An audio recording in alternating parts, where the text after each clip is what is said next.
Good evening and happy Women's History Month. My name is Mitra Sadapur and I'm the Education Director at Minnesota Opera. And I am overjoyed to be able to spend the next hour with Kao Kalia Yang and De Yang. You may know, I'm sure you do, Kalia as the author of The Song Poet, The Late Homecomer, and a series of children's books. And this, although you may not think you know, De Yang, you do, because this is Kalia's sister, and De is in almost every single one of Kalia's books, if not every single one. So we are so excited to have you here today. And I think, Kalia, you told me that this will be the first time the two of you have talked publicly about this your sister relationship and how it is present in your writing. So is that right? That is absolutely right, Mitra. Thank you so much for being the genius behind this conversation. It means a lot to me.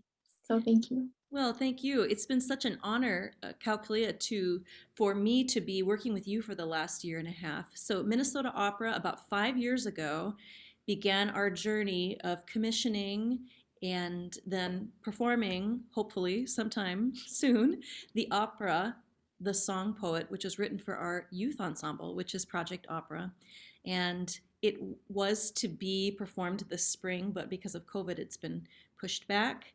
And I think one of the wonderful things about that, the silver lining of having being pushed back, is that we have more time to engage in these conversations and to make sure that the Twin Cities community and the Hmong community around the United States knows that this project is going on and that there are ways that they can be involved. And so I actually have found that to be quite invigorating that we have more time to create that community around this wonderful work. So I would ask both of you, starting with Kalia. So when I contacted you several months ago about this idea for Women's History Month of um, what about, can we talk about the women of the song poet? And I brought that idea up to you. And what was your reaction when I asked you about that? I was incredibly moved. There has never been such an idea on the table. And I know that the women in my life are such powerful and wonderful human beings. And so it seemed like a wonderful opportunity. So immediately I shared the email with my sisters and my mom. And thankfully, Dell agreed. She always agrees to my projects and my ideas, even when they're a little bit far fetched. But this time, Mitra, because you were the genius behind it, she agreed even faster. So thank you. And what was your reaction when Kalia asked you this and asked you to speak publicly about your little sister? So I am a very private person and I keep a very, very low profile in everything that I do. Um, I also hesitate to talk about my personal relationships, but when this opportunity arose, and I think back to how I am today, and I'm influenced by all of the women. I'm influenced by my grandmother, my mother, my maternal grandmother, and a part of how I see myself is through my sister's eyes. And so this was an opportunity for me not only just to support her work, but to actually put words to how I value and treasure our relationship, and with you, such a caring person. So I'm very excited. Well, that's wonderful to hear.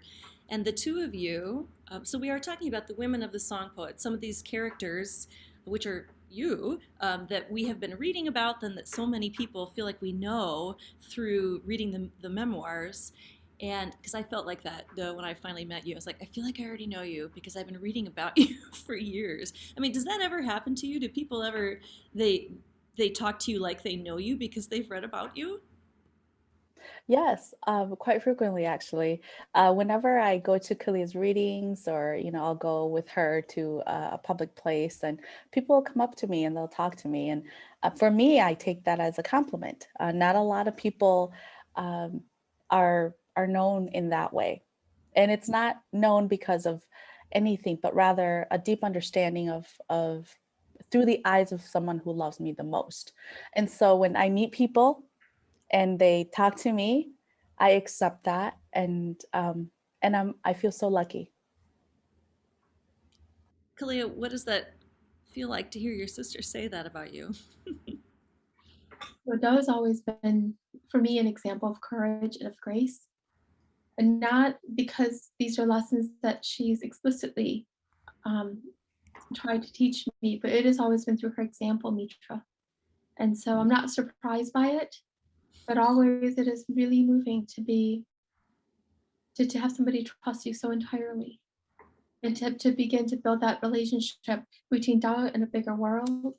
Um, that's a great deal of freedom that she offers me in the art that I do, but also I feel like she's a wonderful human being, and everybody who knows her, who truly understands the heart of who she is, it is a gift. And so I feel like my big sister is a little bit like a gift to the world because she's an incredibly big gift to me. Hmm. That's so, so beautiful.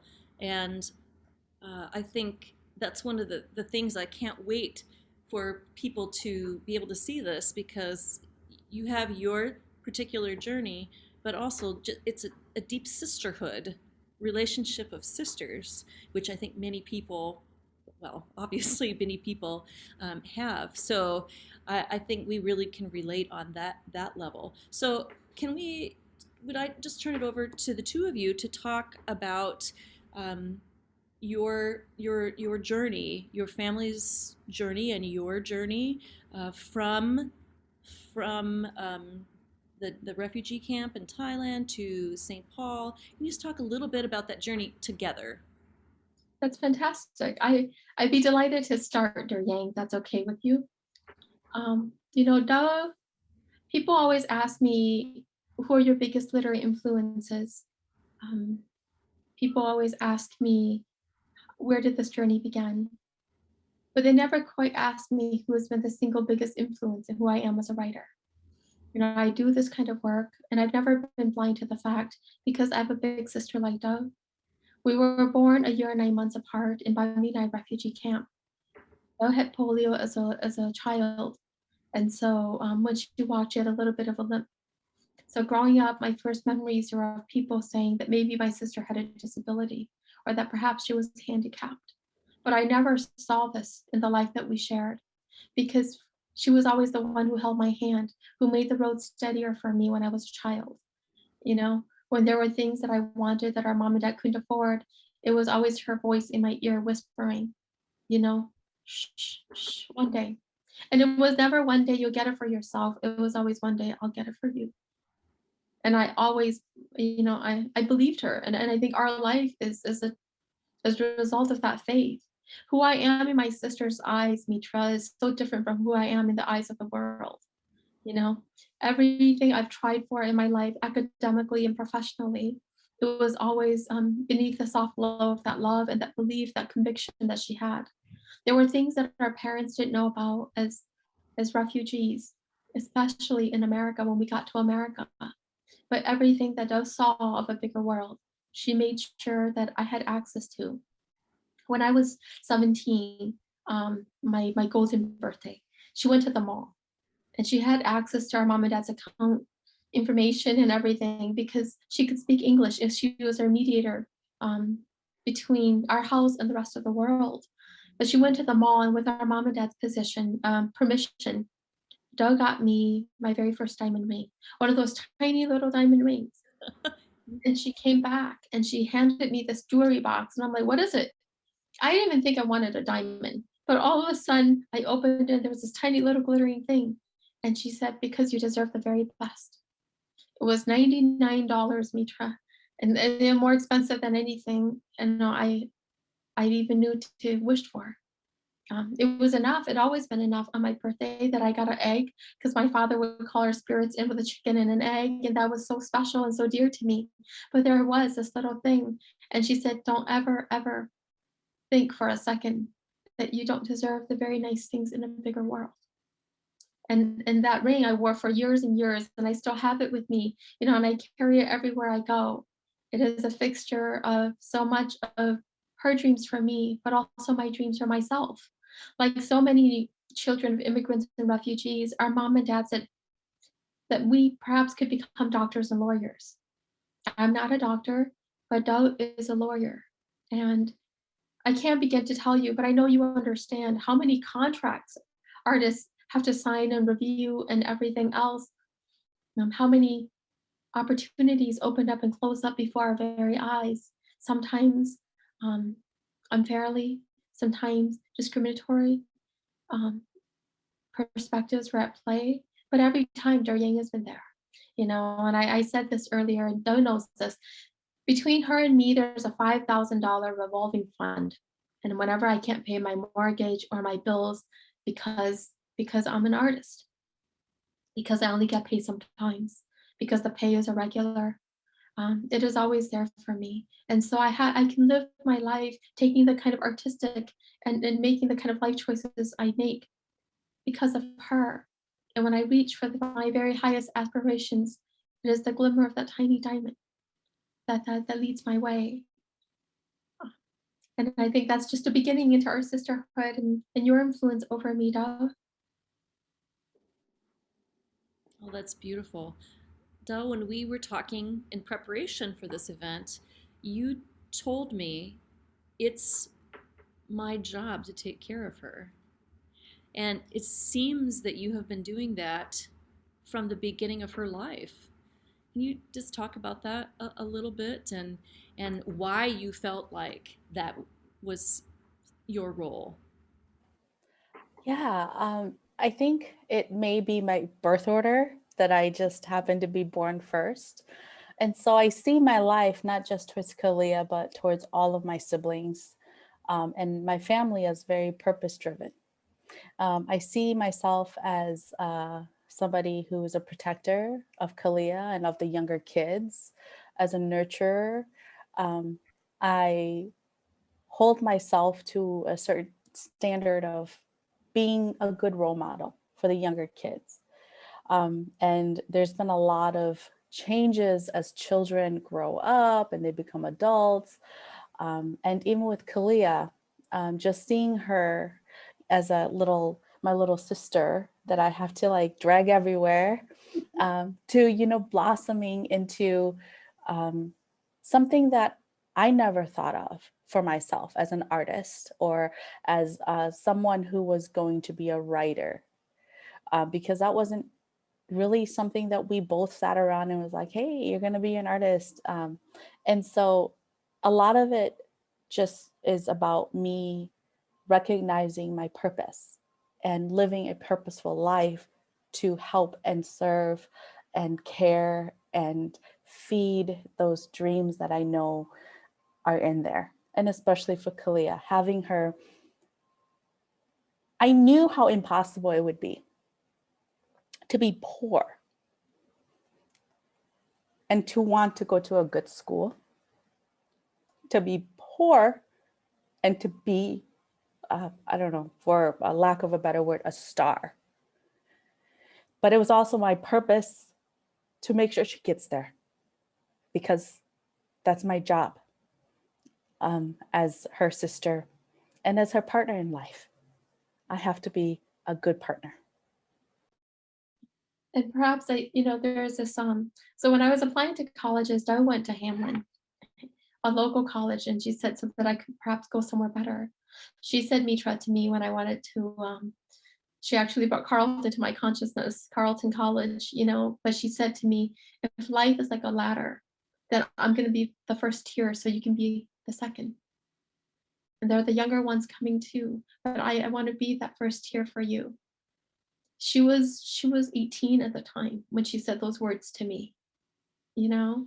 And I remember I thought that the University of Minnesota was where I would go because that was the only that was a school that so many of our teachers had gone to, but all of a sudden a different possibility opened up and I knew that I would be standing in so many ways on her shoulder. I'm not very tall and Doug was not very tall as well, but I thought that together if I could stand on her shoulder then we would be the height of other human beings, and that I would tread lightly. I would tread lightly. And when I could, then I would reach for the branches higher above and maybe I could swing and it would be very different. My world has always been this kind of fantastical reach, you know? And I think it has needed to be for me to develop a kind of sensibility of the world, but a sensibility like mine, raised in conditions that were true to our life in the refugee camps and in the housing projects and in the low income housing neighborhoods of St. Paul, has been possible only because of the arms, the hours that our parents certainly, but that Doug also invested in me. And so early on, Doug used to say to me when we were little, she used to say, um, you know you're loved. And I've always known that I was loved. In all of a world where I wanted so much, love was not one of those things. I knew it was there all along. And I think that has shaped so much of my interactions with the world. I reach with a gentle hand because I don't expect the world to bite that hand or to hit it. And if it did, I knew my sister was there, that she at the very least would bandage me up again.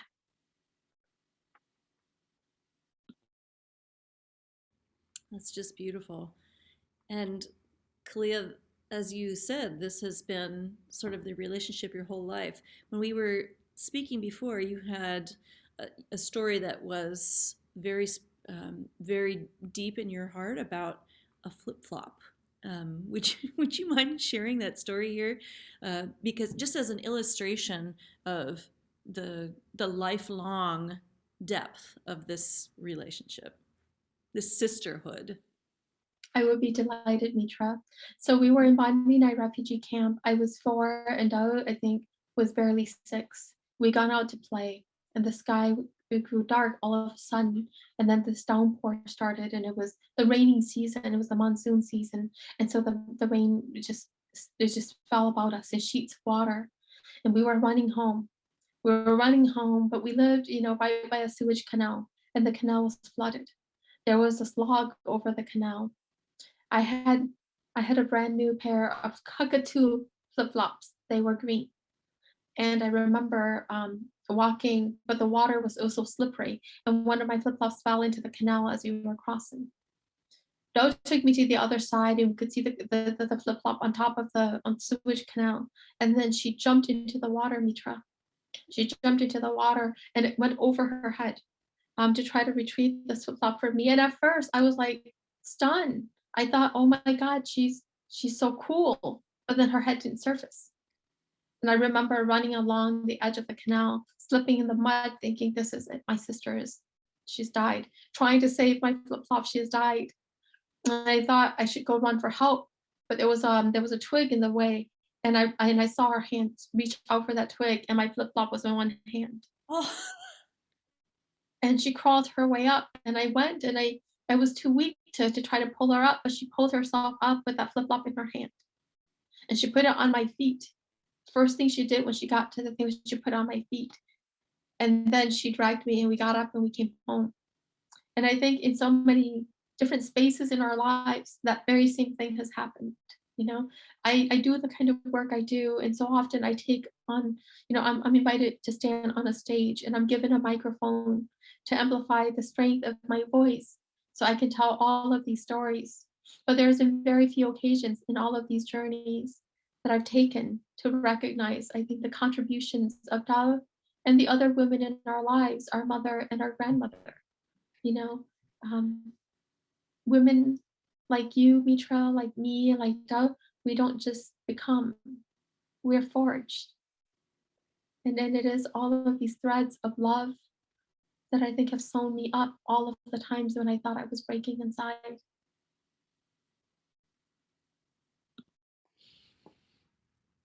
I feel a little speechless after that. That's so beautiful.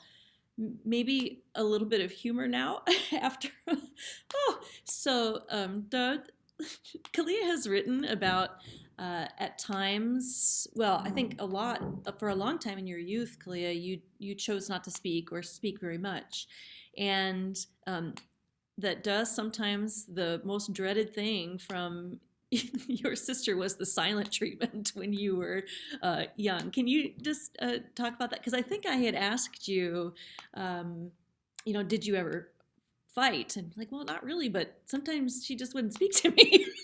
And there's another thing I think many of us relate to with our siblings. So you want to talk about that, and just at times being the voice for your sister, because Clea didn't speak very much when you were first in the United States. Yes. I mean, one of the things that I think was really hard for us when we first got here was I was 8 and Gilly was like 6. And so we didn't speak English. And I think I learned and I tried really, really hard to learn. And I remember telling Kalia one time, English is really easy. She's like, how? And I was just like, they speak with a lot of S's. Just put an S after every single word and you're going to sound like a native. I remember I was telling her that and she was just so quiet in school. And so, even if it's just asking for a pencil, I felt like it was me who had to ask for a pencil. But when we got home, she would just talk. She had so many things to say, so many opinions. And I could always know, when she's not happy or she's upset, quiet. And I don't know, I never thought about it then, but now I'm thinking about it. And it was just having Kalia quiet in school made me sad. It made me sad because I knew there was something going on and she couldn't speak. She wouldn't speak. And so at home, when she wouldn't speak to me, it made me, I think, more sad than most because I knew that she was so affected. And so, yes, that was the worst thing, is when Kalia wouldn't speak to me at home. We are joined in the second half of our program this evening by two youth who are in Project Opera and who have been working on the opera, The Song Poet, this year. And we're going to hear them sing later on the duet between Kalia and that is in the opera, The Song Poet. So welcome to Trinity and Faith. Thank you so much for being here. And it's probably pretty exciting for you to get to hear these two women read from all of Kalia's different writings. So I'm going to kick it off by, like I said at the beginning, I feel like I knew Duh because I've been reading about her for several years. And I just wanted to show you. So there is like 1,000. There's 1,000 million trillion parts of Kalia's writing that I like the best. So it was not really, it was very difficult for me to narrow it down, but I love this beautiful book, The Most Beautiful Thing, which is one of Kalia's children's books, which, by the way, from our previous conversation, I learned, Kalia, from you that when you were young, you and Duh would go to the library, and Duh would get a book written in English and then turn it into a Hmong story for you. Is that right? And that was because there were really not books that about the Hmong experience, or with kids in them that looked like you. Is that right? That is absolutely right. And so on all of my sister's body, the part that I know the best are her hands. Her hands flipping the pages of a picture book, actually, and creating these elaborate stories of a world in which we could relate. So totally true. That's just so awesome. And the artwork in this, Koale, is, I think I said that correctly, is the illustrator here. But this gorgeous, gorgeous picture, um, and this is Duh with Grandma, and the luckiest of the grandchildren got to help take care of Grandma, another really important woman of the song poet. Um, and Duh got to wash Grandma's soft brown back in the bathtub with a soapy cloth. And I just think that is such a wonderful picture. And also, that tradition of honoring our elders and taking care of those on whose shoulders we stand. Cleo, you were talking about that earlier. So I just love this gorgeous book, and Duh is all over in it. So there's my contribution to this section. Duh, so I asked you, it's probably even harder for you than it is for me to get to be able to select some sections of Kalia, your little sister, uh, her writing that you enjoy the most, but you have some to share with us. And so I would turn it over to you, and I can't wait to hear what you've selected. Thank you. So I have all these books. I have them all marked because I love all of these passages, but I will not read them all. I'll just read a couple of them. And so the first one I want to share is from The Late Homecomer.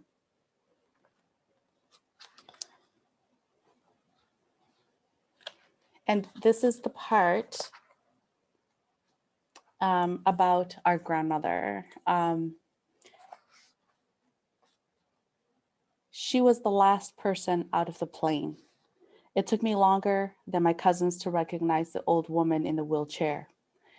In the camps, only sick people and very old people were in wheelchairs, and in Thailand, only people who might die. Tears spilled out of my eyes. I could barely make her out because of my wet vision. I wiped my eyes with the backs of my hands. My father nudged my shoulder. Grandma's here now, don't cry. I nodded and bit my bottom lip because it was trembling. Della and my cousins had crowded close to the wheelchair. She wore a black hat of fake fur on her head. I looked at her earlobes and found the broken one. I always forgot which side it was on, left or right. But once I saw it, I was reassured. This was my grandma. She wore a bright polyester shirt, and she told me later an aunt had brought back from a church pile. She had on a black skirt with simple-looking flowers on it. Her wide feet were hidden in black canvas shoes, the kind you can get on sale for $2 at Kmart. Her wide face was tanner than I remembered. Her bottom lip trembled in the fluorescent light. Everyone wanted to hug her.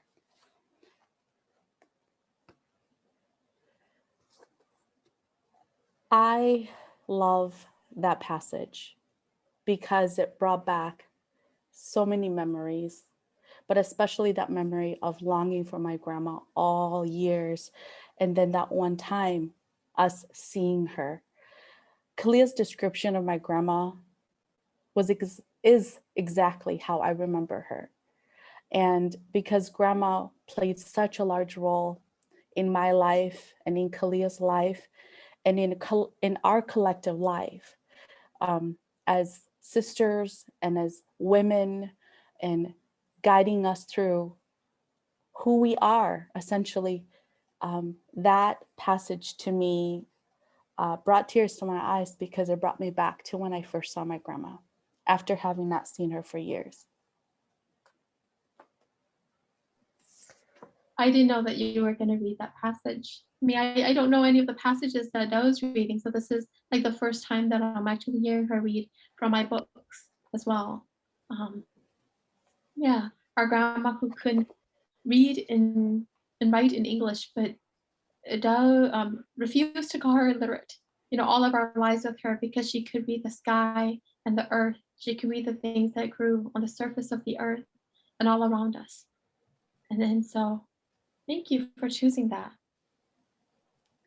The next passage that I will read is coming from The Song Poet. Della and I spent many hours listening to our mother and father dream of a future where we would be educated, become doctors and lawyers with specialized skills that garnered respect. Each time we passed a private clinic or a law office on the old avenues and streets of St. Paul, our parents pointed out the car window, drawing our attention to the bright flower baskets that hung from the porches and awnings of the wood and brick buildings proclaiming proudly Laura Law Office or Tao Medical Clinic. I looked at the blooming flowers and the solid doors. I couldn't imagine myself inside them. If I tried really hard, closed my eyes to distraction, I could imagine Tao walking up one of those sidewalks on a sunny day in the future, opening her briefcase, taking out a pair of keys, unlocking the front door and going inside. Sometimes I could even hear the door closing behind her.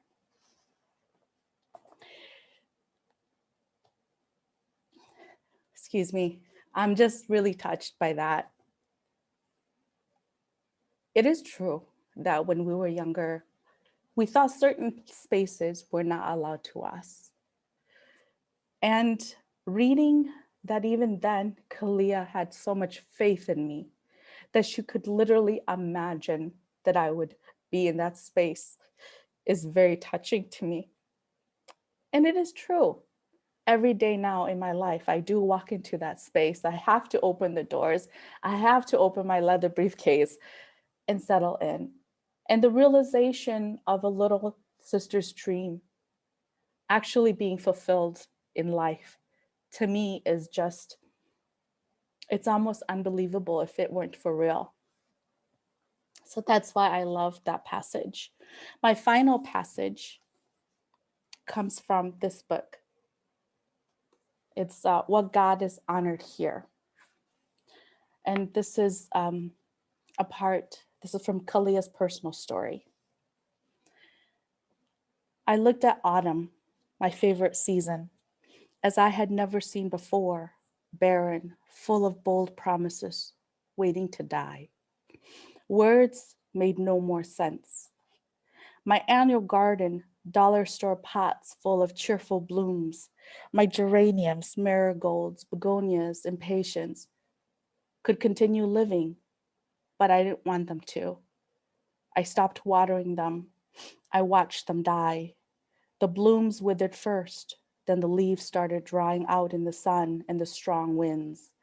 I thought about watering them in those final days, but my heart was so heavy I could not find the strength. What did a few more days of bloom matter when in the end we would all die anyway? The autumn passed between moments of life, feeling almost normal. Me talking to the people I love, who loved me, trying to find perspective.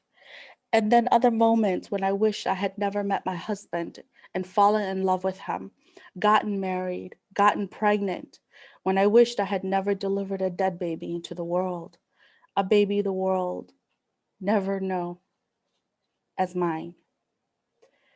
Then I would cry and cry and cry until there were no more tears, until the throbbing in my head grew stronger than the beat of my own heart. That piece is so full of sadness and truth. And although I was with Kalia during the time that she lost her baby, I could have never been there inside of her heart and be with her. And because I am her older sister, when I read that, I wish I could have. I could have fixed it for her, but it was one of those things that I could never, and I would never be able to. And I feel so lucky to have her the way that she is. Wounded or not, she's mine.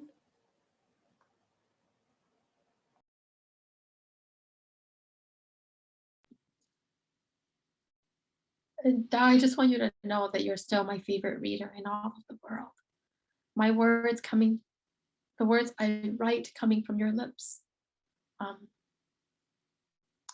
Perhaps because that's always been the way it was. Before I spoke English, when I lived my life as a selective mute, it was always my words coming from your lips first. And so in hearing you read, it always feels like that's exactly what I mean to say. So thank you. That was beautiful. And I was thinking the same thing. When there become audiobooks of these of these wonderful wonderful books, you'd be a wonderful reader of them. Although Kalia's reading is also incredible, so we're going to get some of that now, and let's turn to Kalia. And Kalia, we asked you to select some sections of your books about your sister. And I'm sure this was also kind of difficult for you because she is everywhere in her influence on you and in all the books. So I can't wait. I cannot wait to hear what you've selected. So from the big sister's voice to the little sister's voice. Thank you so much, Mitra. So this is from The Late Homecomer, and page 58, if anybody has a copy and wants to follow along. My mother only had 2 girls. Other mothers had a lot more children.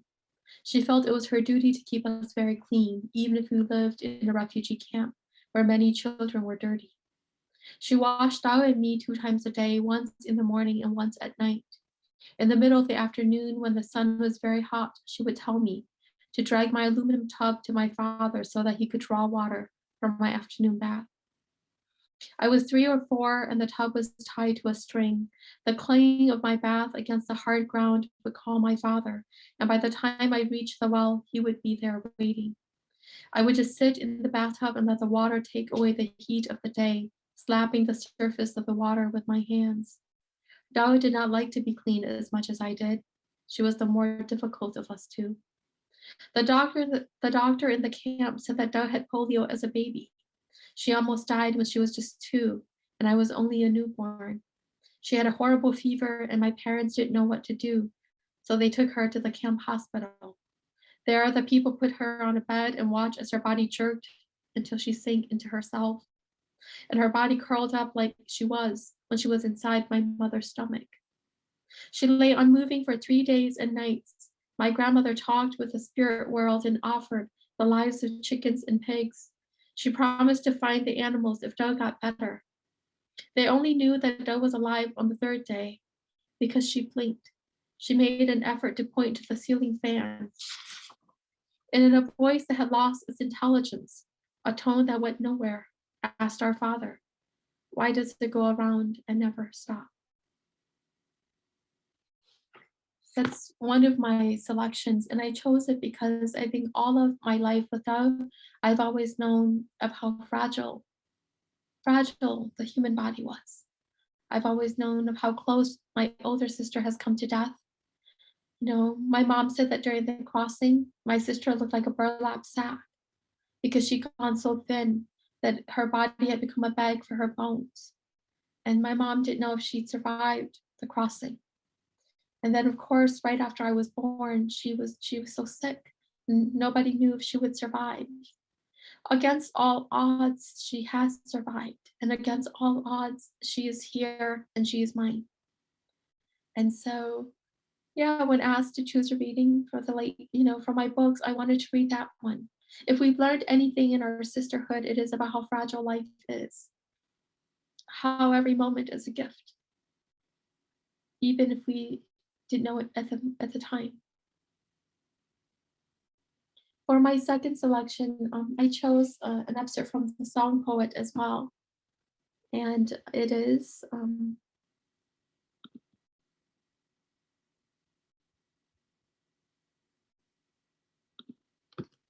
so this selection from the song poet is on page 165.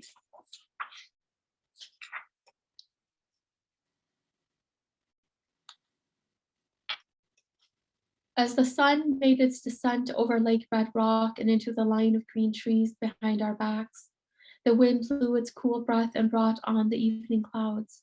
There were patches of yellow and white wildflowers in bloom around the shoreline, and they attracted the winged insects. Tiny little lavender butterflies flittered and fluttered about. The small creatures flew in solitary patterns around the patches of flowers. Doe and I stood side by side, watching as the water grew strong in the evening breeze, and our bobbers moved in the push and the pull of water. The lake became more menacing in the coming night. Old stories we knew by heart of dragons who entered villages looking for beautiful girls made their way into our consciousness. But we dare not talk of dragons lest they lived in America too. Instead, we talked about the boy Doe had a crush on and the Thai actor who would perhaps one day marry me. Thoughts of becoming doctors and lawyers far, far away. The whole world was perfect then on the shore of Lake Red Rock. Our mother and father, brothers and sisters were close by. We breathe in the summer air. We watch as the first stars grew visible in the night sky. With each breath we took, school became more distant. The weight of books and ideas, the things we spent the school year carrying on our backs, lifted a little from our shoulders. It was enough to be Kao Kalia, the oldest daughters of our mother Chumua and our father Mbiya. We were happy. We needed to be no more and no less than what we were in the moment, young girls fishing. I chose that selection because in all of in all that has been our lives, we've always been able to find moments like that one. Moments when we can both feel the wind and we can watch the flowers and the butterflies. Moments where life feels completely perfect because we're together. And so that's one of the gift I think of the sisterhood. And finally, my final selection is from Yang Warriors, my newest book coming in April. So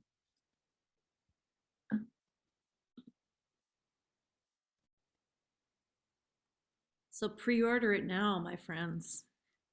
Find an independent, you have one hot off the presses. Yes, contact your independent bookstore and order one in advance. So this is from Yang Warriors. The night before the secret mission was hot and humid. A layer of dark clouds had gathered beneath the full moon. In our bed, Doug kicked her legs restlessly.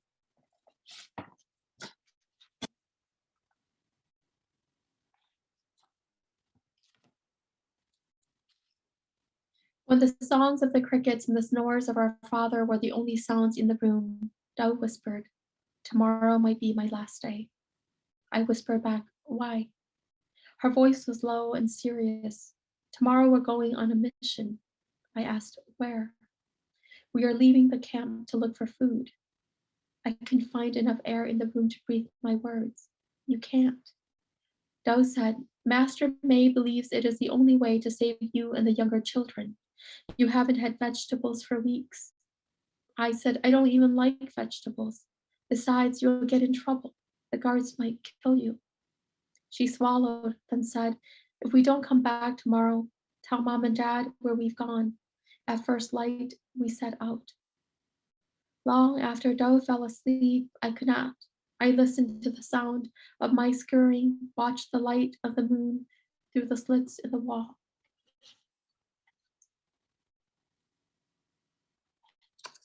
And the illustrations are by Billy Tao, an incredible Hmong illustrator. This is his debut work. I chose this selection, I think, because for both of us, as has been true throughout all of our lives, whenever we want to take any big risk, whenever we have a plan or an idea that we want to carry out in the bigger world, we've always shared it with each other first. Not because one can stop the other, but because somehow in the sharing, everything becomes already more possible. And so that is a real moment from our life. And it continues to be many, many real moments across our lives. And that is my fondest hope. I'm 40 years old. I was 42. My my fondest hope is that we have at least 40 more years together, where we can still share all of these dangerous things we want to try, all of these courageous things we want to be, first on each other. That was incredible. Doug, before you move on, do you have any reactions to hearing your sister read her writing about you? I know that I live inside of my skin, but it's always so beautiful and clear coming from how Kalia sees me in all these parts of our lives together, lives and life together. And that's how we've always have been to each other. And so whenever I get very emotional when I hear Kalia read, because I know that that's her soul. That's who she is every day, with me, with everybody, with people that she just met, and with people she's known for years. And so a part of me, and I think I told you this before, is always like, do you really want to put yourself out that much? Like, do you really want to, because she's my baby sister. I'm Trinity. I am 14 years old and I love singing, acting, and dancing all my free time. I go to Spring Lake Park High School and I am part of the Project Opera here. And I'm super excited to share a performance with you. Thank you. Hi, I'm Faith. I'm 17. I go to Rosemont High School. I also am a part of the Project Opera, and I also love to do the same things that Trinity does too, singing, acting, dancing, and art. Um, yeah, and I read for Duh and sang Duh's part. I have two older sisters. There's Kashia and Yinya. And they're both very special to me, especially since I'm the youngest daughter in my family. They take care of me and they baby me a lot. And I appreciate them so much in my life because, my parents, since they're so old and they are always working and out of home working and for us to make money for the family. My older siblings, my older sisters were always there to take care of me. And because they're my second oldest sister, Gashia, she's 4 years older than me. And we went to school together for my kindergarten year. And I don't remember any of my friends in kindergarten, but I remember every moment I had with my sister. And it was because she's the best older sister I could ever have in my life. And I don't wish for anyone else to be my older sister. And Angelia, Yinya, my oldest sister, she's 24. And I look up to her so much because she's the one who got me into theater. She's the one that got me into singing. And she also taught me all about the Hmong language when I didn't know anything at the young age. But I appreciate those two so much because they raised me practically when I was younger. I think specifically for me, something that when I was reading the song Poet, what I really related to was how my grandparents got here, and it had me think about how I should be more appreciative of all that they've done to get me over here, because when we did go visit Thailand and the homeland, like I realized that I have so much more privilege and that they sacrificed so much so that I could live a comfortable life. So, Kalia, I have a question to ask you about turning the song poet, which is 270 some pages long, into the libretto for the opera of the song poet, which is much shorter, and in this case you've narrowed it down to 8 scenes. And how did you select what would come out of this book and become the libretto? And then particularly we're going to be hearing scene 7 between the two sisters, and how did that sort of fit into the overall forming of the libretto? I love that question, Mitra. As a writer, and particularly in nonfiction and memoir, where in so many ways, if I'm writing personally, I'm mining the same materials, the same life. But again, that 277 pages comes from a total of, so that book came out when I was 28 years lived. And then how many more years before I was born? The seeds of my story began long, long before me. So already I had to cut a lot out. For the song poet, I knew that it wasn't going to be a regurgitation of the book, but it was going to be a younger exploration, understanding that this was going to be a youth opera, and really distilling the scenes and the moments that I think captures the full themes of the original, but also allows me to do work in ways that I've never done before. The opera form for me was entirely new. And so Jamie Andrews, who was with the Minnesota Opera and made me, and this project was his brainchild. Jamie gave me an incredible tutorial, an experience of the opera. I was invited into the space to see performances, to see rehearsals, to see how people constructed and began to conceive how these artists were able to collaborate. And so all along the way, I was thinking, how do I write people in? How do I make this as generous and as big and as warm as possible in terms of a hold or a hug and experience? If this were a dance, it was going to be this entirely different thing. And so immediately I knew I wanted to begin with the mountains. Nobody has talked about the mountains of Laos. Laos is a country full of mountains. When those bombs fell, when Laos was the most heavily bombed nation in the world, but the world didn't know it. When per every citizen of Laos, there was 1,000 pounds of bombs, dropped. I wanted those mountains to be able to sing and to speak, to embody, all of the breakage that happened to the very surface of the earth. I knew that one of the traumas of my young life was when we had to leave as refugees of war and we couldn't take our pets with us, our dogs. I wanted those dogs to get their voices into this opera. And because it's a youth opera, I could, they could sing. My father could sing his song of goodbye, the song that I never heard, but the tears that I saw fell. And so this continues throughout. My dad is a machinist. He spent most of his life in America working beside these tall machines. It was the machines that he spent all of those years talking to when none of his white coworkers were interested in hearing his voice. What kinds of songs would the machines sing if they could, right? So imaginatively, I was working from an entirely different space, and it was such a gift, so fun.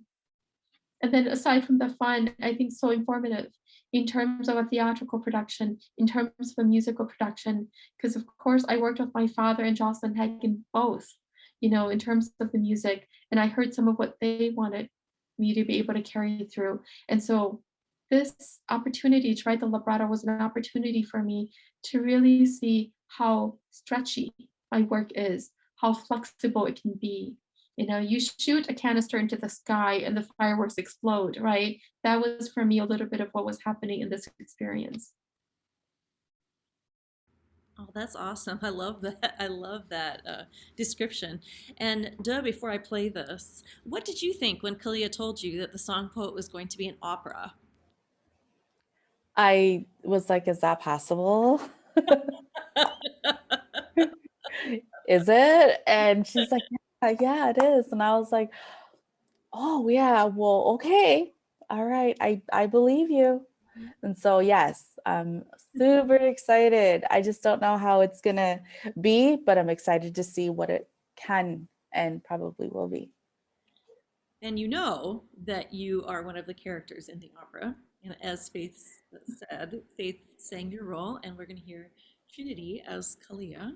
The sisters are in that office that actually you talked about today, looking at those offices and say, someday we're going to be there. And this is actually in that office, and that dream coming true. So I love how that ties in. Okay, ready? This is a world premiere of the duet Sisters Are Life Partners too, from the opera The Song Poet, with words by Kao Kalia Yang and music by Jocelyn Hagen and Dee Yang. Here we go.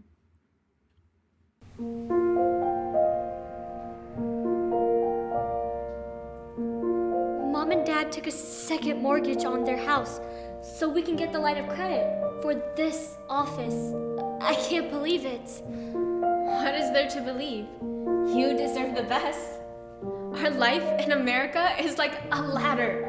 I'm the first step, so you can be the second. I went to Hamlin, so you can go further. I became a lawyer, so you can become a writer. If the only accomplishment is the completion of your book, then this is worth it. I wish I believed in myself the way you believe in me. Remember when I came home from going to my first play and pounded on the bathroom door and yelled, "Kalia! Acting happens in real life, not just on TV." Remember when you ate with their first silver spoon and came home and went into Mom's special suitcase and pulled out a silver coin and put it on my tongue so I wouldn't be weirded out by the taste of silver. Remember when you all left me at college with a cardboard box in my hands, and later in my room I opened up a laptop that had taken all of Mom and Dad's savings to buy? I remember when you were first born, and Dad said to me that when all is said and done, and the lovers and the friends have come and gone, we will share more of each other's lives than with anyone else. Sisters are life partners too.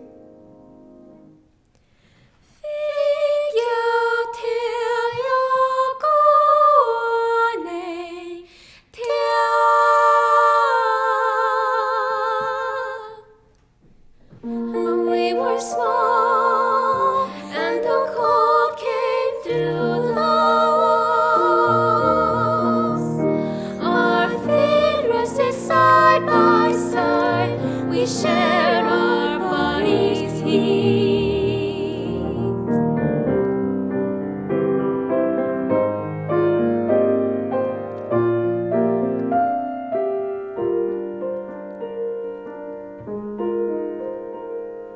Sisters are life partners too. Vingyao Tiao Kuane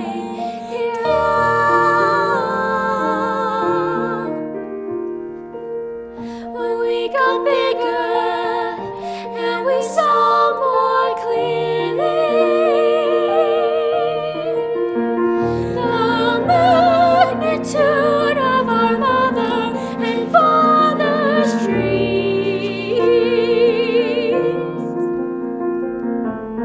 It was to me, it was to you.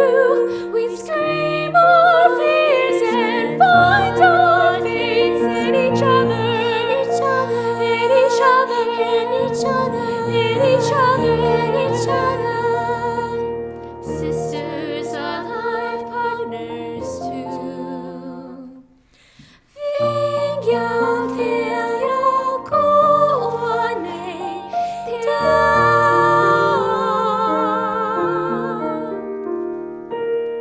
Now we are young women in a place where our dreams will grow. We are afraid we'll have nothing to show. Nothing to show. Nothing to show. Show the world that our mother and father have done a good job. Found in a place of warmth, love,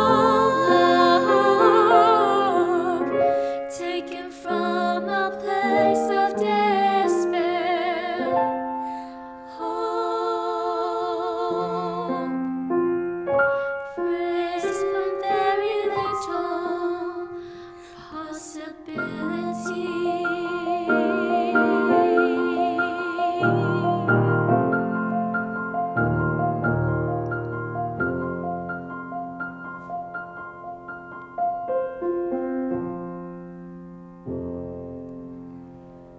Vingyao Tiao Kuane Tiao.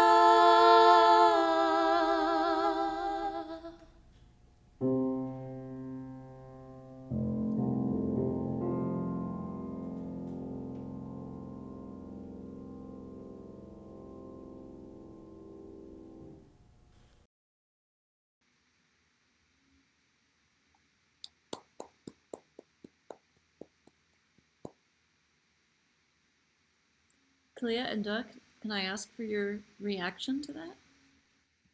Now you go first. I am so blown away. I think that you two, Faith and Trinity, are so talented. And the way that you emoted, the way that you supported each other's voices and you worked together, expressing this entire relationship Our relationship, Kalia and my relationship, is one of support and is one of collaboration and care. And that really came through in that performance. And I loved it. I think he's did such a wonderful job. The music is very touching. I was struggling not to get emotional, so I loved it. Great, great, great job.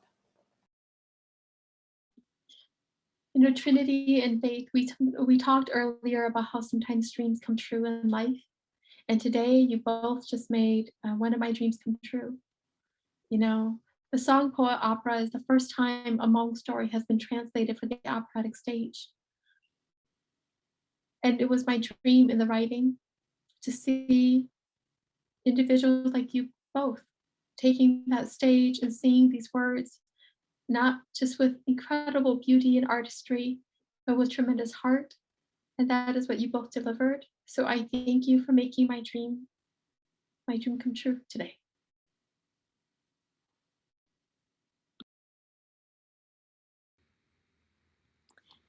Great job. Great job, Trinity and Faith. It's just beautiful. Proud of you both so much. And as Kalia said, not only is that the first time that duet's ever been heard in public, as far as we know, that is the first time that the Hmong language has ever been performed in an operatic setting.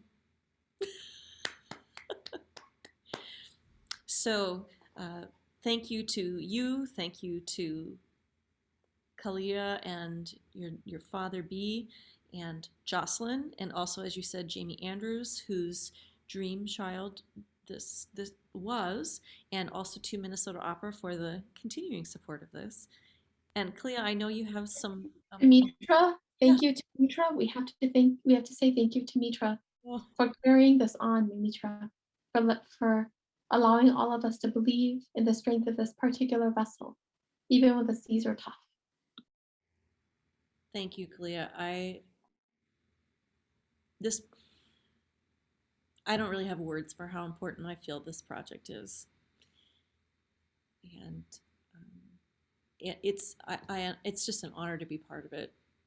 So, and to meet and work with people like you and the four of you, and I'm learning so much, and just it's an honor. That's all I can say.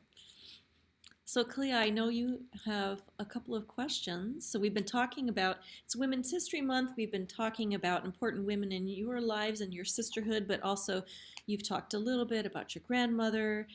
We know your mother is, from reading your books, we know your mother is a really important figure in your lives as well. And I know you have some questions for our youth here about who some of the women are in their lives. I do, and I'll let Doug ask the second question about the important women in your life. But I want to know how did it feel singing that song?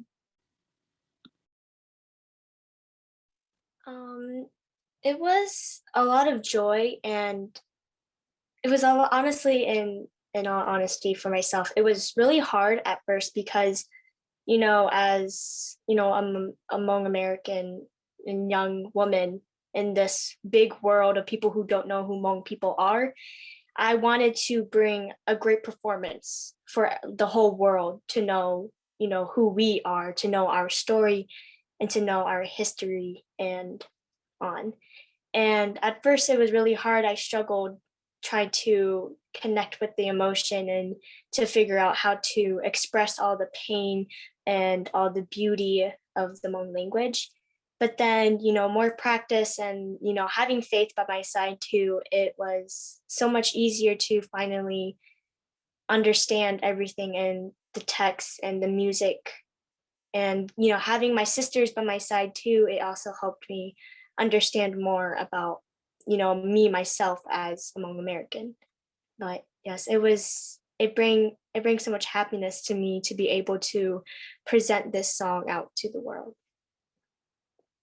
I found doing this song kind of difficult because I don't have an actual biological sister. I have sisters in Christ and like friends that I treat as my sisters, you know.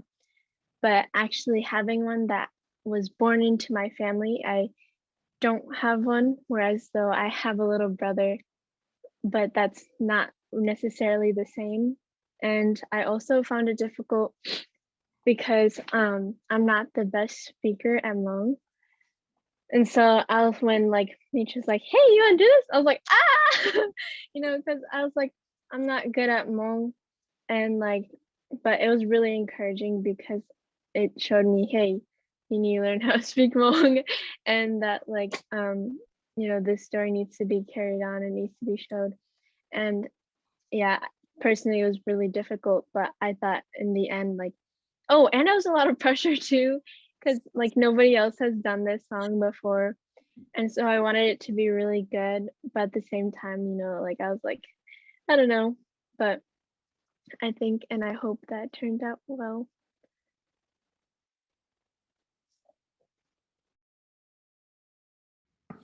Thank you for that, Faith. And I would just add to that, it was really actually perfect that sometimes we'd be rehearsing over Zoom and we would get to something we weren't sure of the pronunciation, and Faith would walk over, Uncle, how do you pronounce this? And then Uncle would tell us, and then we'd come back and rehearse some more.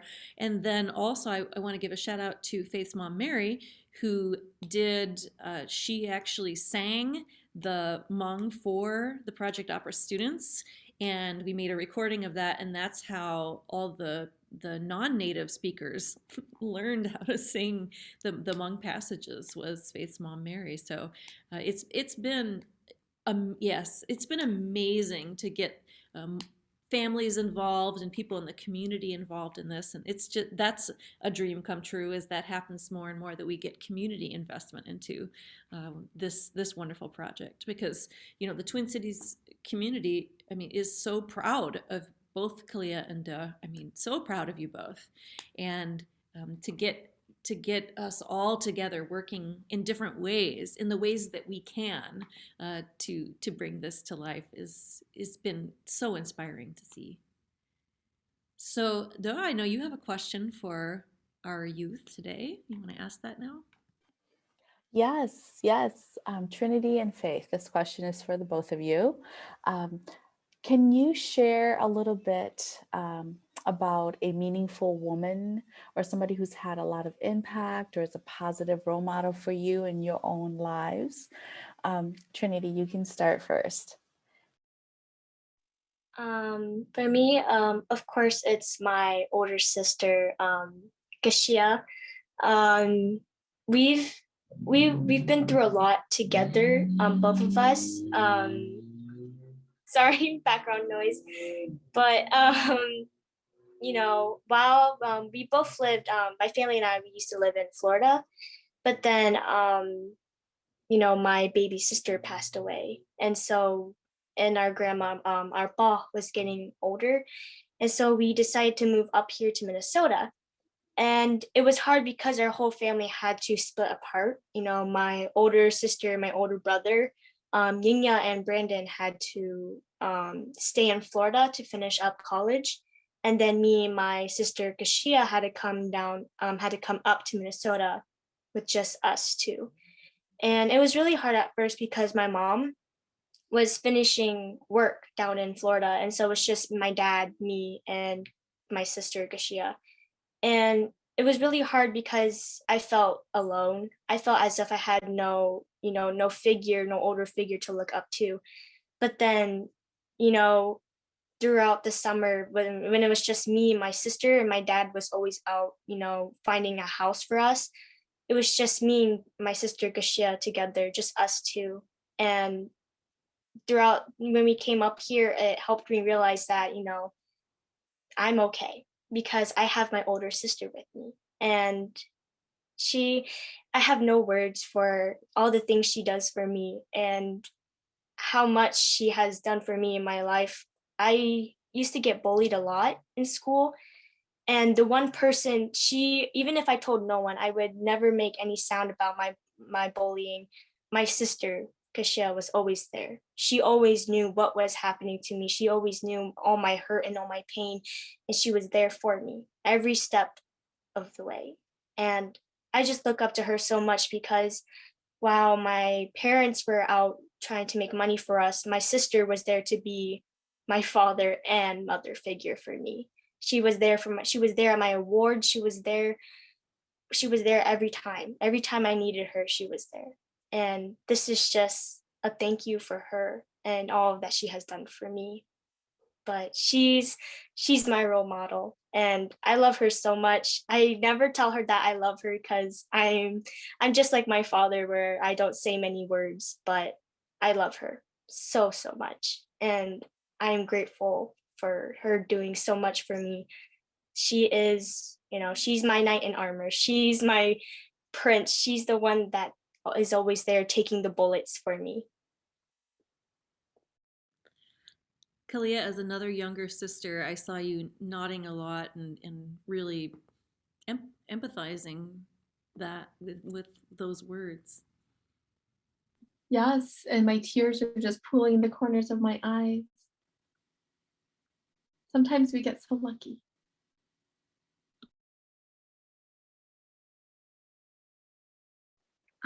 For me, my mom is the most strongest person that I know, regarding like staying firm in her faith, and also like standing up for what she believes in and being independent and hardworking. She doesn't have to rely on other people to take care of her. She'll take care of herself. And also, like, she is the person who encourages me the most. Although she's very strict on me, she also makes sure to encourage me at the same time as allowing me to like be like, hey, you know this, you shouldn't do that, you know.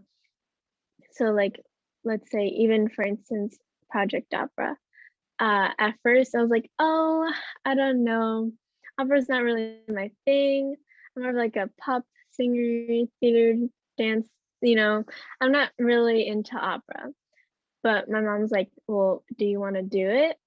Do you think it would be good for you? And she was always very encouraging to me and still is very encouraging to me, with everything. Like, again, I'm a super busy person, but I wouldn't be as busy and as happy as I am doing all of the activities and extracurriculars that I do with all the privileges that I have if it wasn't for her always encouraging me and always telling me that I can do it and not letting me doubt myself, because often rather than not, I do doubt myself and my voice, including with this song. Somebody was like, oh, Faith's not even that good of a singer. Why does she get all these things, you know? Why can't she do all these things? She's just a favorite or whatever, you know? But my mom, she made sure to encourage me and tell me that like it's okay and that I deserve this spot and that like, oh, yeah, she's very encouraging to me. Faith, you are a beautiful singer, and um, let's just say that whoever said that about you, that says something about them, not about you.